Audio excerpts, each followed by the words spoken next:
জাতিসংঘে বাংলাদেশের শান্তিরক্ষীদের নিয়ে জার্মান সংবাদ মাধ্যম ডয়েচে ভেলে বিভ্রান্তিমূলক তথ্যচিত্র প্রচার করেছে বলে দাবি করেছে বাংলাদেশ সেনাবাহিনীর সদর দফতর।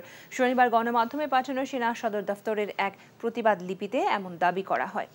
এতে বলা হয়, অতি সম্প্রতি ডয়েচে ভেলেতে প্রচারিত টর্চার্স ডিপ্লয়েড এজ ইউএন পিসকিপার্স শিরোনামে প্রচারিত ডকুমেন্টারিতে শান্তিরক্ষা মিশনে নিয়োজিত বাংলাদেশ সেনাবাহিনীর সদস্যদের নিয়ে একটি বিভ্রান্তিমূলক একপেশে এবং পক্ষপাতমূলক প্রতিবেদন উপস্থাপন করা হয়েছে।